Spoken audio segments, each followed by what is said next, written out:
welcome everybody. Thank you so much for being here today with us. It's a pleasure, and it really is not saying it just out of politeness, being in Ars Electronica again, in this place which for many of us feels almost like a home, and it's really, for the big family and the community of science, technology, and the arts, a very important global spot. I am very happy to be able to be here having this conversation with two artists whose work I admire, respect, and I enjoy very much for many years, Holly Herndon and Matt Dryhurst.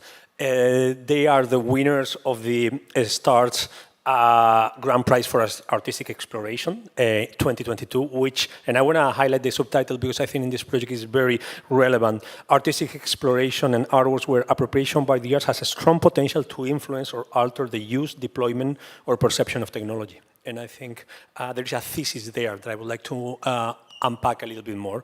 Can we get our presentation on screen? Because we're going to see a lot of images. We're going to play a lot of music.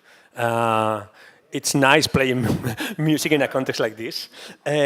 Just to say a few words about the work and the trajectory of the artist Holly Herndon and the research structure, laboratory, office created by Holly Herndon and Matt Dryhurst. Their work has had a very important impact in the field of electronic music globally in the last decade. I think because of a few reasons, they develop an aesthetic that in a way encapsule and capture many, many things of the perception of what the internet and the online space was doing to culture, what inhabiting the internet and actually existing in this common social space felt like and meant like. In a way, I think they develop an aesthetic and a sound, whether also in their videos, in their music, in their lyrics, that capture that. Platform, their second album, highlighted this position, but it was in 2019 with Proto, an album that I can say, and this might be like maybe overblown for them, but I think it's one of the most important albums of the last decade, highlighted a new position for the boys in the emerging consolidation of new forms of relationship between automatic systems, machine learning as a technology, artificial intelligence, not only as a technology, but as a cultural artifact, and the relationship between the human and the non-human. Proto was an album that I think shows some of paths forward, and they toured it very successfully in 2019. I had the pleasure to see the show in the festival that I curate, Sonar, in Barcelona, and then the pandemic happened, as we all know, and that meant that they couldn't tour anymore. We couldn't not be singing songs in public spaces because singing in public spaces was forbidden, and this is an image that I think we will keep in our minds for a while. So they focus on other projects. One of them is, this image is the image of Interdependence, a podcast series that that started during the months of pandemic and is still going on, which also has become a very influential and important cultural hotspot for conversation about the relationships between technology and society today. And if you don't know this podcast, I advise you to subscribe to it. Includes long conversations with very important people, sometimes very long conversations, some hitting the 3-hour mark. But it's a constant source of stimulus and ideas. And also during these months, they were cooking the technological principles and the ideas of what would become a new, I would say, incarnation of the Holly Herndon artistic project in the form of this character, Holly Plus. And this song, which you all know, is a song that has the voice of the human Holly Herndon. You will hear it now. Okay,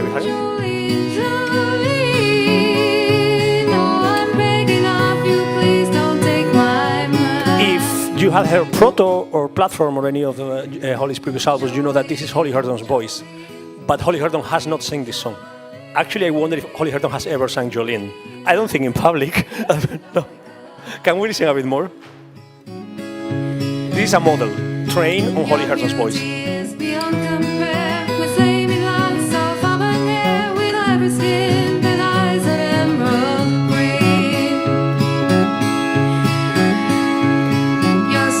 So of course, when you start to rationalize that this voice is not coming from a human throat, that is not being produced by the vibration of human chords, but by a model trying to reply to the answer, Sing the song Jolene by Dolly Parton, who has this as a music script adhering to the vocal qualities of one specific timbre that is developing this model, you start to wonder a lot of things about what does this mean for our sense of what the voice means, for music today, for many other things. And to me, to try to not to contemplate this in isolation, I like to also think that these things are the continuation of long historical processes. So we could even talk a little bit about a cultural history of the idea of the artificial voice, of the will. Gerfried was speaking today about the old dream of the robot. This notion, of course, of simulation of the human and production of the human has developed in every possible aspect and field. And throughout for more than 500 years, we've been trying to build machines or systems that can reproduce the human voice and sing like the human voice. From the vox humana, which was the way that pipe organs could be configured to sound resembling voice choirs, to the vowel organ, an incredible machine invented in the 1780s that could reproduce the 5 vowels, not the consonants, but the 5 vowels. The voder, an amazing mechanical device that could create an artificial human voice that was played like an organ manually, demonstrated for the first time in the World's Fair in New York in 1939. And more recently, a speech synthesis, of course, the capacity of a computer to reproduce a human voice and sing a song. Sampling, which was in a way a technology that allowed to reconfigure recordings of human voices and turn it into something different. And of course, the huge cultural legacy and impact of the autotune in the last 20 years, the possibility to another technologies, maybe less known, like Melodyne, which basically allows that when you are hearing to a recording of a voice on a record, there's a very, very high possibility that many of those notes never really came in that tune out of the voice of the singer, but actually were treated and actually were modulated and changed. So most of the voices that we are listening to today, in a way, are artificial voices, or don't really exist in that space of mediation between the technology and the interpreter. So the demonstration that you heard starts to build a little bit in an idea that also has a certain history, and is the one that I have been pursuing in this project, which is the notion or the concept of timbre transfer. First of all, can you give us a fast explanation of what is timbre transfer and what does it come from and what does it mean culminating the path to make it real? I think the simplest way to describe it is the mapping of one sound onto the performance of another sound. So essentially, it's a machine. You do a machine learning training on a specific sound. So in this case, my voice, and then anyone else can perform through that voice, and it will come out with kind of my unique timbral sound. So you could also do this with like a flute timbre transfer, where I could sing through a flute model, and then it would kind of sound like a flute.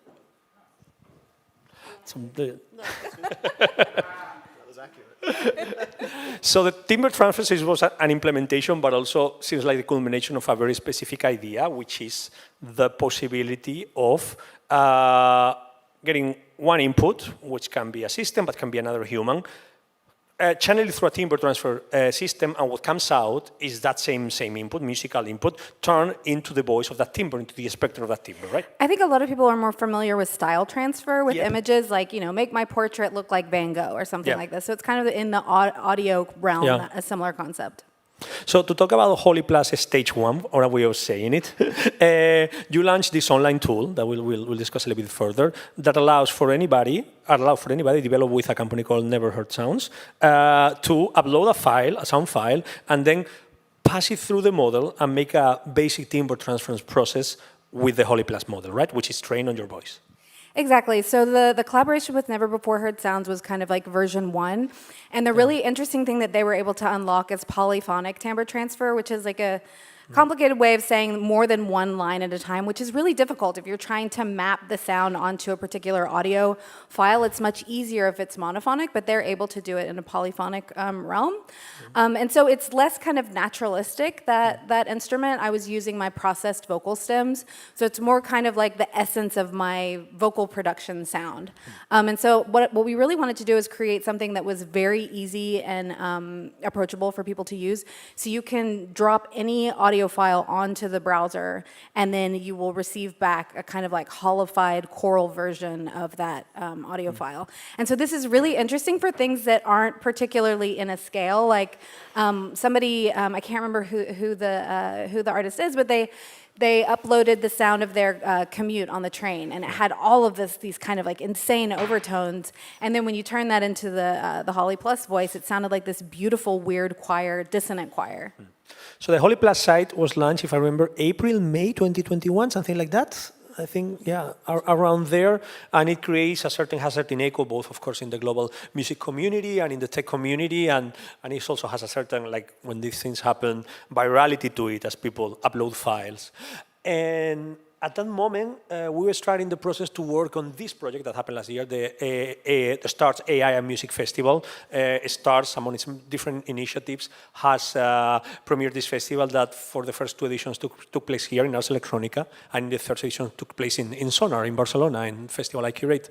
And when it was launched, I remember having a conversation with you and thinking, like, this is, of course, amazing, but I'm starting to think about how can we translate some of these ideas into the context of the performance of the stage and the realities of what does working on a stage with other voices start to feel like. So we start discussing about how could we actually start thinking in those terms. And I remember that in that moment, the idea was, let's take a group of singers that don't belong to your musical tradition, that actually may exist in other musical spaces, and see how would it be if they would work with you. This is the moment in which you guys are starting already to think like phase 1 is this, the possibility of unloading, but phase 2 is a completely different thing. It is a much more developed model. And then you contact this company based in Barcelona called Vocro Labs. Can you tell a little bit about this part of the story?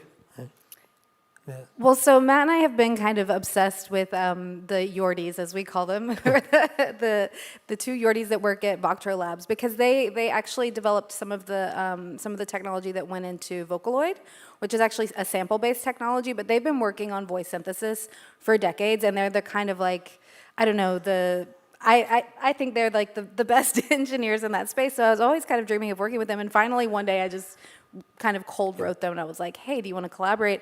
And they were super open and nice, and so we created this Holly voice model that's very naturalistic that you heard with the Jolene. So that version of Holly Plus can read notes from a score. What's really great about that is she can sing in multiple languages, German, French, Catalan, they're working on some more. But also, what my kind of wish and what I brought to Vocro Labs was, can we make this real time? And they were like, okay, let's see if we can do this. Like, can we get the latency low enough? And they actually managed to do it, and we created a really huge training set to get it as accurate as possible. And then the first time they sent us the link, and then Matt started speaking with his British accent to me in my voice, I was like, oh my God, this is insane. I have some of that now. So yeah, like that. Sorry, like what the moment is all of us first impression when we actually had to bump into this reality. Poctrolas were known for doing, for instance, characters for Japanese virtual singers. That fascinating world of virtual pop icons that in Japan has a long tradition. So they would do voice models for that. I remember you were telling me a bit about how was the process of actually training the model, where you had to be doing specific vocalizations of phonemes. Can you explain that a little bit? Right. So you use what's called a Timmett script, and that basically tries to, cover all of the phonemes of whatever language you're modeling. Yeah. So in this case, English. So, these kind of like nonsense phrases like a quick beige fox jumps in the air, but except for you're singing it. And it's trying to cover all of the different kind of combinations of phonemes. And then I started singing as low as I could and then sang all the way. And if you're familiar with my music, I don't usually sing acoustically. Like, it's usually like highly mediated. So this was like, I don't know, it was very vulnerable for me to just send this like huge training set of me just like, like diva-ing out in the studio. So anyways, that's not public. But the voice model is. So when you got to this position of there is a tool that can do it live, that the latency is good enough, we basically gathered in Barcelona for a week. We get stuck in our production center, and we were with 3 amazing singers. One of them is Barcelona-based singer Maria Arnal, who I had the pleasure to work with in multiple projects, and many times we're close collaborators. And the other are the amazing band Tartar Elena. They are 2 of the most important names in the musical scene in Barcelona, and they were super game for the idea, which at this point we didn't really know what it's going to be like, saying like, okay, we're going to sing with Holly's voice, you're going to bring your musical training, you're going to bring your musical tradition, and somehow we will meet in between. And this was a big bet. I mean, we didn't really understood exactly what it could mean. So we got stuck like for 4 very intense days in this room. And when the model started working is when some of the things that you said, like, this cannot be possibly happening, started emerging. I don't know if this will work or it will sound well. Let's try it. Can you please raise the volume? Hello. That's Matt singing Silent Night. And as I approach the speaker, it's Holly's voice. And Holly is looking. This is ridiculous.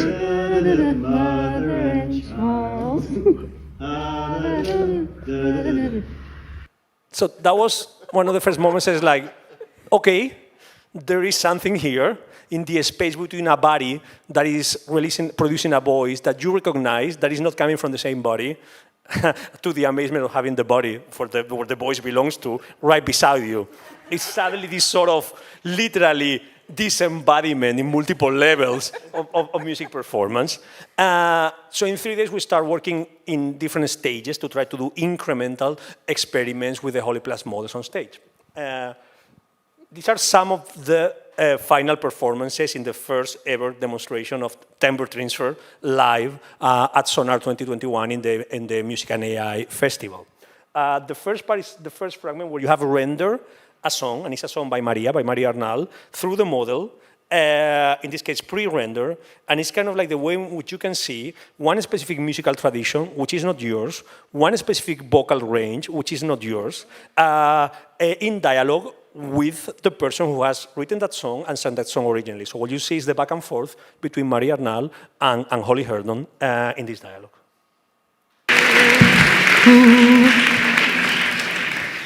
Un destello raro en el firmamento.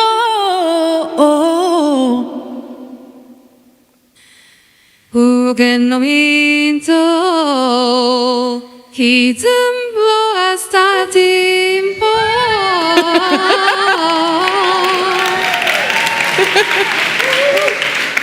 Yo cantaré este final sin melancolía, porque cada temor temblará una utopía.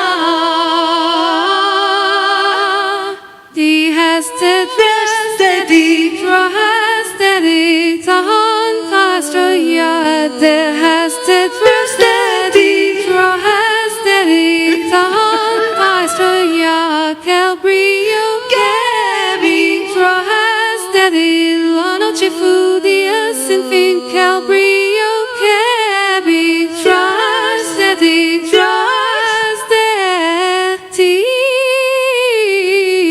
flamenco holy. So there's something really crazy here about the notion that in a way, it's like we have imported a library, which is the Spanish music and flamenco training. This is a very complex own musical vocal tradition that you who are from the southwest of the US don't really share. It's like we were here in a way imposing on the model a full set of practices of vocal traditions. And so how do you feel? Like when you feel like the model kind of like clashing into all of these other influences that could never really have come from your throat? I mean, it's amazing. Yeah. One of the reasons why I started using the voice in the first place was a kind of like input for my computer when I was just, doing computer music performances. And I never really thought of myself as like a vocalist or traditional vocalist. So I was always looking for ways where the computer could kind of like expand my range or make my voice do things that it couldn't naturally normally do. And like you said, I don't have the training that these three have, like no way. And props to them for, meticulously getting the scores prepared to get those melismatic runs. It was really funny, some of the outputs that we got that were totally off.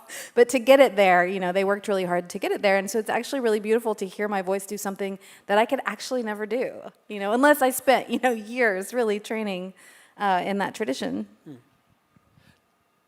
Something that, just play just another fragment, because something that really called my attention is that it is also not exactly, and we'll see it now in the live demonstration, now we'll see another fragment where it's the real-time model. As they are singing, the three singers, they have a fourth mic, and then they will oscillate between their own voice and the model voice.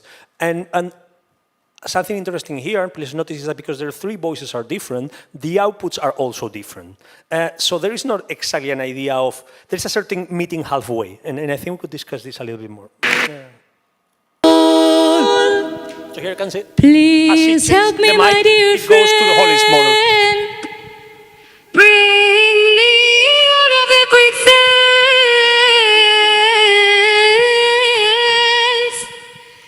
It's the only way I've learned, so that I don't feel despair. As high as the full moon rises, as far as the sunlight burns,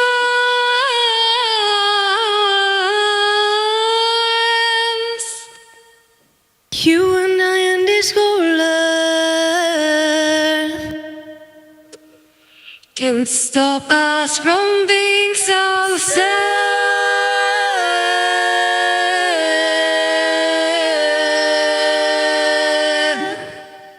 This was really beautiful, by the way. I remember like there was a specific feeling in that moment of say like that texture and became three bodies, four voices. And one of them, and this is what I noticed in that moment, like it is like if you took your timbre again, but it matched with, for instance, the range of their voice. So because the range is different, you seem to also be going deeper than you would go in your normal voice. This is the almost a chimera or the hybrid also of this practice, right? Which is not only about imitation or existing us. I also think that you can hear the breath quality. Like I think Maria has more breathiness to her voice, and so it sometimes would kind of confuse the system a little bit or make it a little bit lower-fi sounding. And someone who might have a more kind of like really thin kind of direct vocal stream might sound more hi-fi. Talking a little bit more about like almost the aesthetic theory of what we're discussing here, you've made kind of like this tension between calling this practice to make it incremental spawning versus the previous musical logic that we understood, which was sampling. Sampling being, of course, taking an existing audio fragment from a previous recording and contextualize it in a different way. Matt, can you tell us also about what spawning would be and what does the jump from sampling to spawning would imply? And actually, guys, you made like a super helpful kind of like a scheme to say like, this is what we're talking about when we're talking about spawning. Yeah, exactly. So, yeah, I mean, most people are familiar with what sampling is. So your sampling is kind of a reproduction of an existing sound placed in a different context, oftentimes to make something kind of new, right? And so we came up with the term spawning, kind of inspired by the fact that we called our like AI baby Spawn for the proto record.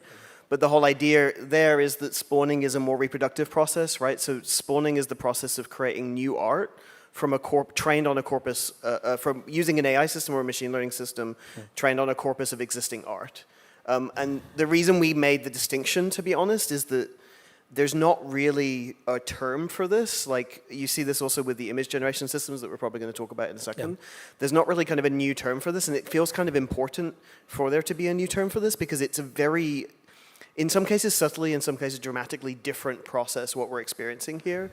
And in fact, a lot of the ways in which we treated IP and the kind of ideologies that were generated around the politics of sampling or collage in the 20th century don't really feel like a perfect fit for where we're going with training data, and permissiveness and these kind of ideas that we like to explore. So yeah, so we use the term spawning for our insanity, but I actually think it's kind of good and useful.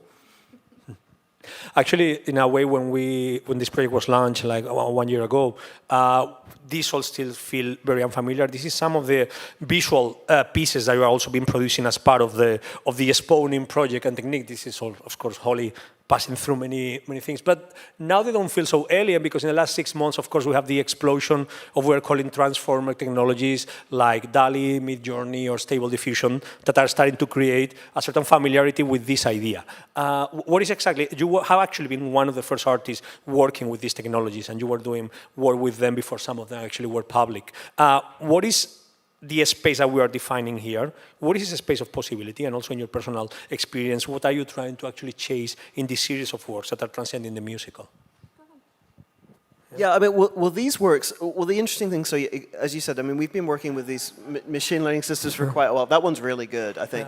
That one's also really good. So most people, I don't know if people understand how like a system like DALL-E works, but But for those who maybe don't, you basically have like a generator that works in parallel to a system called CLIP, Contrastive Language Image Processing, which is basically labeling or kind of defining concepts by words. And so we're kind of fortunate in a way because Holly, I certainly didn't sadly, but Holly passes the fame threshold to actually have her own clip embedding.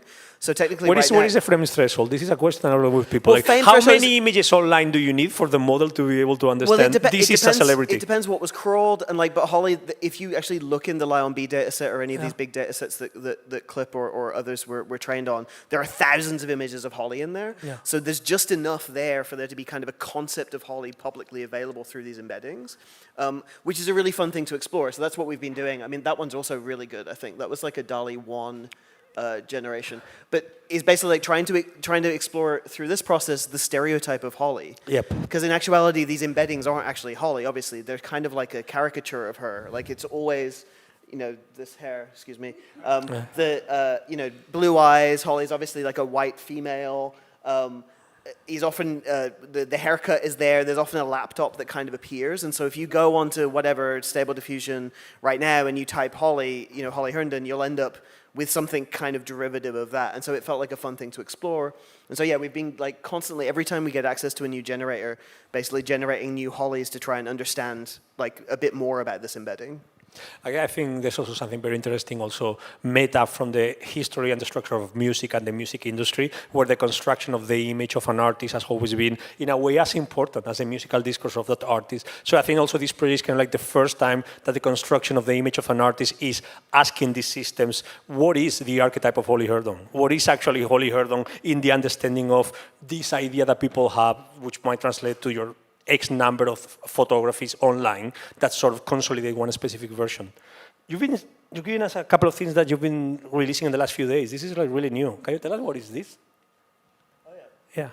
Yeah. This is just an animation. It's basically the same. It's the exact same process of like exploring the Holly embedding through Stable Diffusion. So Stable Diffusion came as they've been releasing models the past couple of weeks, and a lot of that stuff's open source. So you can unlike with let's say DALL-E 2, which they're being kind of very protective over, you can kind of go in there and generate anything.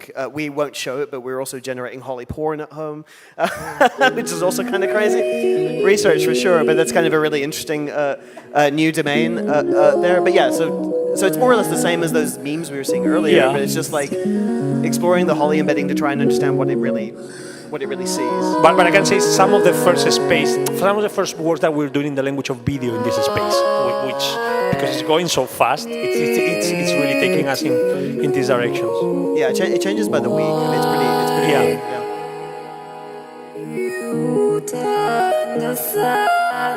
It's very hard for me to not leave a piece running and listen to the voice of the human Holly Herndon pass through the. But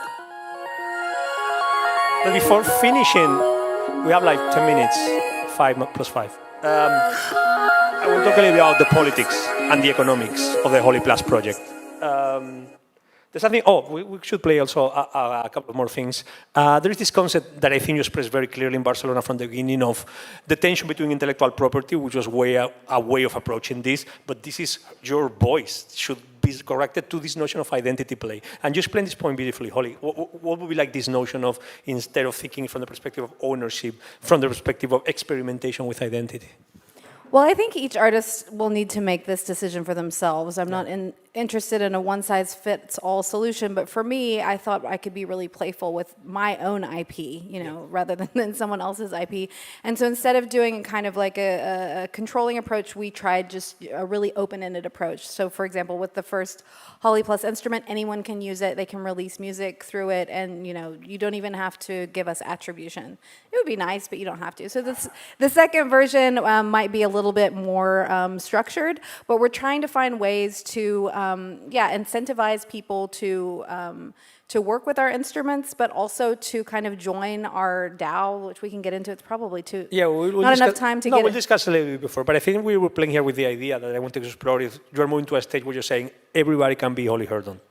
If you want, Yes, This, you could be your own version of Holly Herndon. So, Exactly. for example, we just did a performance in Helsinki a couple weeks ago, which we called, it was like the first version of identity play as a play. And I'm kind of exploring my...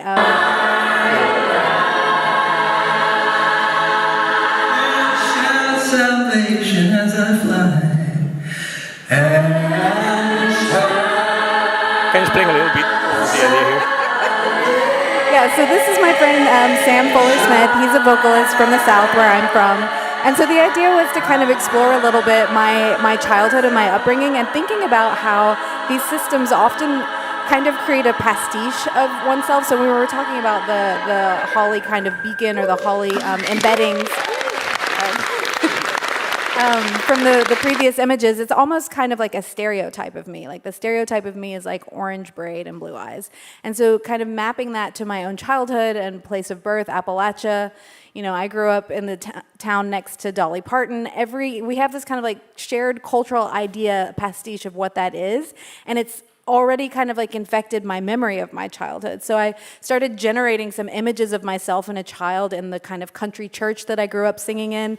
And it was kind of like familiar, but also it's not, because I'm generating it from, this kind of like shared hallucination. So anyways, this performance is essentially exploring the idea of kind of pastiche in these training sets. And Sam is performing as me, and he's wearing a motion capture suit, and there's a huge kind of like Holly avatar that is performing behind him on the screen.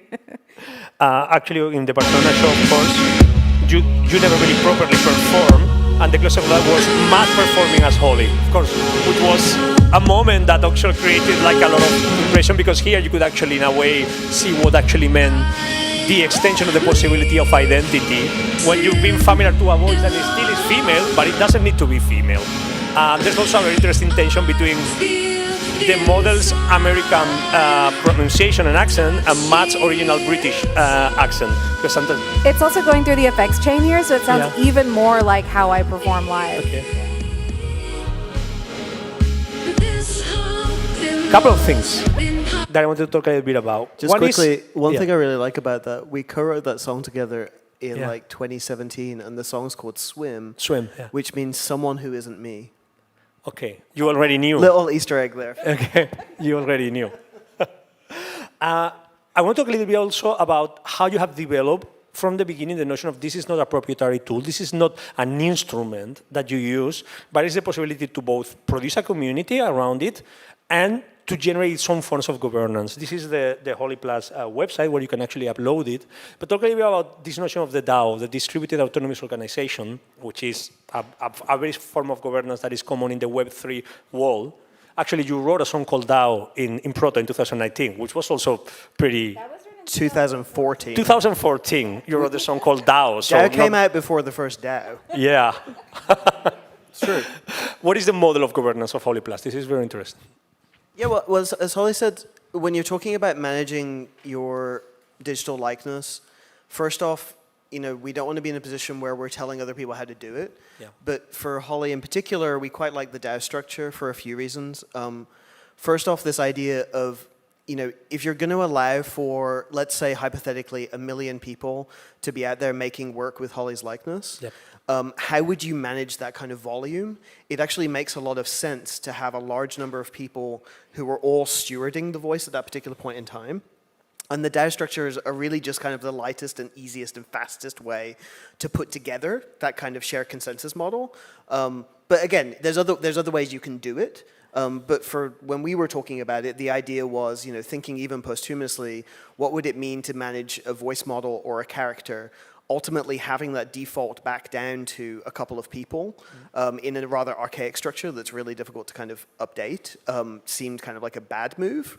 Rather explore this idea of, let's say, thousands of people governing a voice and in perpetuity. But that was our idea for it. Yeah.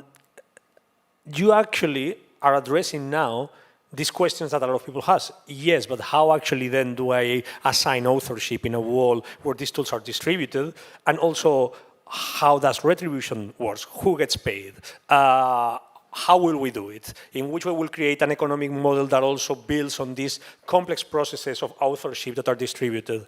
And I guess you would tell me, happy that you asked this question, because you guys are launching a project that is addressing this very specifically, right? Yeah. So we're actually launching this next week, but Yeah. we've been working on this for all year. But it's pretty much talking about this, like building tools for ownership, governance, attribution, and payment related to embeddings and AI training data. And so Holly Plus was really the first experiment in getting to do this under the basic principle that that kind of infrastructure needs to exist. That kind of infrastructure, particularly when we talk about things like consent with artist training data. I know it was obvious that this situation was going to come to a head, but it has become like more of a discussion on Twitter right now. So basically an organization to create tools for artists to own their training data and determine its usage in ways that we might, we would do it in a different way to a different artist, but also to work with organizations like Stability and get them to honor the wishes of artists, which is the other side to this. And the good news from that is that everyone we've spoken to is kind of on the same page about honoring artist consent going forward. Because I think that generally, like, right now, people see these things as kind of cute image generation systems, and we don't have enough time to get into it. But mark my words, this is a new internet. This is a new substrate for how another internet is going to work. And so understanding consent from the beginning is going to be really, really important. I wanted to finish highlighting something that for me is very important, and it's a bit of an obsession of mine, and I wanted to share is how was this project made, and the fact that the way that it was made in a way existed like in completely parallel ways to the ways that the tech industry works. Because one question that you could have is, how didn't Google or how didn't Amazon solve the problem of polyphonic timber transfer before? How didn't they came up with the Amazon Echo that will sing with somebody's voice? And it's not that I want them to. I want to highlight in a way that this project started independently, right? And then it started in the infrastructure of the Arts Wall. The Music and AI Festival stars helped to push it by kind of like funding the further development and making possible a couple of aspects in the collaboration. And I think it's a very good example and a quintessential example of how artistic research can lead and can drive technological innovation in ways that maybe industry cannot do on its own, and why understanding artistic research as also tech research can produce and can create different kinds of outcomes than the most monolithic, top-down, industry-driven vision of the tech industry that rules today. And I wanted to know both your experience in the development of this project and your feelings around this. I mean, I think we would all agree that artistic questions are very different from commercial questions. And so that's one of the reasons why we, prioritized a real-time timbre transfer system, for example, because maybe there wasn't an immediate kind of commercial application to that. I think once we were able to do it, people are like, oh, obviously karaoke machines are changed forever or whatever. But yeah, so that's the kind of first point. Did you want to add anything? Yeah, I mean, it's also tricky, right? Because this is a way longer point, but there's always been a relationship between kind of big industry and then people on the fringes. I feel the same within the music industry, right? Like our private joke has been that we're like the R&D wing of like the bigger music industry, because we like bust a gut to do all this stuff, and then 2 years later you see it somewhere else because they see us do it and be like, oh yeah, well if we pour gasoline on that, we could do it elsewhere.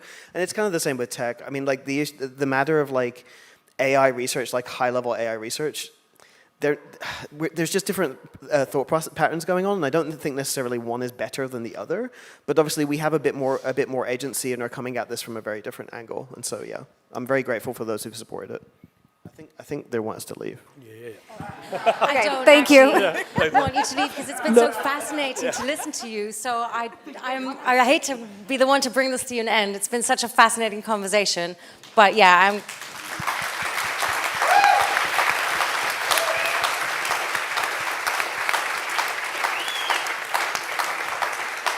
Such an amazing project, such amazing work, also such amazing questions. Give a shout out, quick. No, just to say for those of you here, Holly's performing tonight at the ceremony, right? Well, Holly Plus is performing. Holly Plus is performing tonight at the ceremony. So you don't want to miss that. It's been incredibly inspiring. Also, this future thinking about data governance of our voices, the different things that could unleash. So thanks so much for sharing this with us here. And now, I'm sure you all came for this session, but I also am sure you all came for the next session. We're going to have a quick break, close to 20, more like 15 minutes now, but that's fine. And then we're going to welcome our very special guest of the day. So please stay with us. And another big round of applause for Jose, Holly, and Matthew.